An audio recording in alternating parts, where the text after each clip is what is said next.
Index கொஸ்டினில் classify the following into business and நான் business டிரான்சாக்ஷன்ஸ்னு கொடுத்துருக்காங்க. ஸோ இதில் எதெல்லாம் பிஸ்னஸ் டிரான்சாக்ஷன், இதில் எதெல்லாம் நான் பிஸ்னஸ் டிரான்சாக்ஷன் இல்லாத விஷயம் எது அப்படின்னு கேட்டாங்க. Manav commences business with cash 2 lakhs. இது பிஸ்னஸ் அக்கௌண்ட்டா நான் பிஸ்னஸ் அக்கௌண்ட்டா? இது வந்து பிஸ்னஸ் அக்கௌண்ட். ஏன்னா பிஸ்னஸ்க்காக ஒரு 2 லட்ச ரூபா அவர் வந்து கேபிட்டலாக போடுறாரு. He deposited cash into bank 1,60,000. அவர் வந்து கேஷ் வந்து பேங்க்ல டெபாசிட் பண்ணுறாரு. இது பிஸ்னஸ் அக்கௌண்ட்டா இல்லை நான் business அக்கௌண்ட்டா?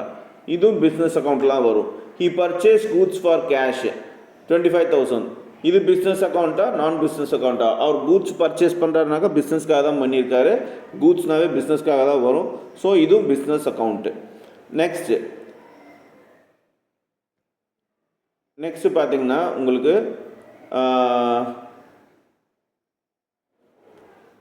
Just hold on. He took out cash from the shop and handed over to his wife for purchasing household goods 3,000. ஒருத்தர் வந்து அவர் கடையிலேருந்து பிஸ்னஸ் வந்து 3,000 ரூபா எடுத்து அவங்க ஒய்ஃப்கிட்ட காசு கொடுத்து வீட்டுக்கு பொருள் வாங்கிக்கோன்னு சொல்கிறாங்க. இது பிஸ்னஸ் அக்கௌண்ட்டா நான் பிஸ்னஸ் அக்கௌண்ட்டா? இது வந்து நான் பிஸ்னஸ் அக்கௌண்ட், அதாவது பர்சனல்னு வருது. ஸோ நான் பிஸ்னஸ் அக்கௌண்ட். இது பிஸ்னஸ்க்காக இந்த பணத்தை யூஸ் பண்ணல. ஸோ திஸ் இஸ் நான் பிஸ்னஸ் அக்கௌண்ட்டில் தான் வரும். He attended a family function and got a gift worth 1,500 rupees. ஒரு ஃபேமிலி ஃபங்க்ஷன் அட்டன் பண்ணுறதுக்காக 1,500 ரூபாய்க்கு கிஃப்ட் வாங்கியிருக்காரு. இது பிஸ்னஸ் அக்கௌண்ட்டில் வருமா, டீலிங்கில் வருமா, இல்லை நான் பிஸ்னஸில் வருமா? இது வந்து நான் பிஸ்னஸில் வரும். அப்புறம் he paid monthly salary to his business employees. So பார்த்தீங்கன்னாக்கா இவர் வந்து அவரோட மந்த்லி சேலரி வந்து பிஸ்னஸ் எம்ப்ளாயீஸ்க்கு வந்து அவர் வந்து பே பண்ணியிருக்காரு. அப்படி பார்த்தீங்கன்னாக்கா இது பிஸ்னஸில் வருமா நான் பிஸ்னஸில் வருமா?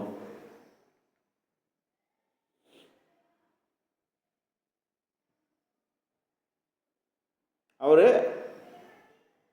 பிஸ்னஸ் கொஸ்டினை கவனிங்க. He paid monthly salary to his business employees. 6th one. So 6th one வந்து பிஸ்னஸ் எம்ப்ளாயீஸ்க்கு வந்து அவங்க இது கொடுத்துருக்காங்க அப்படின்னு சொல்கிறாங்க, பே பண்ணியிருக்காங்க. ஸோ இது நான் பிஸ்னஸ் டிரான்சாக்ஷன்ஸ் தான் வருது. சரிங்களா? Okay. Next fill in the blanks கொடுத்துருக்காங்க, கேட்டிருக்காங்க. fill in the blanksல பார்த்தீங்கன்னாக்கா the accounting voucher are based on. இந்த அக்கௌண்டிங் வவுச்சர்லாம் எதை பேஸ் பண்ணியிருக்கு? பிஸ்னஸை வந்து சப்போர்ட் பண்ணுறதுக்காக இது ஒரு டாக்குமெண்ட். So supporting document. ஓகேவா? So supporting document. Answer is supporting document. Invoice இல்லாட்டி bill is a dash document. இன்வாய்ஸோ பில்லோ என்ன டாக்குமெண்ட்னு சொல்கிறாங்க அப்படின்னு கேட்குறாங்க. இன்வாய்ஸோ பில்லோ நம்ம வந்து சோர்ஸ் டாக்குமெண்ட்டுன்னு சொல்லுவோம்.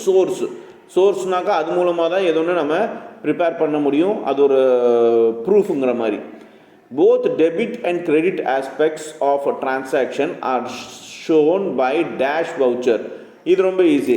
டெபிட்டும் கிரெடிட்டும் எந்த வவுச்சரில் நம்ம காட்டுறோம், எழுதுகிறோம்? Transfer voucher. So answer is transfer வவுச்சரில். அதான் கடைசியாக 3ஆவதாக பார்த்தோம். The credit voucher is prepared for dash receipts. இந்த கிரெடிட் வவுச்சர் வந்து இதுக்கு எந்த ரிசிப்டுக்காக வந்து ப்ரிப்பேர் பண்ணுறாங்கனாக்கா கேஷ் ரெசிப்டுக்காக.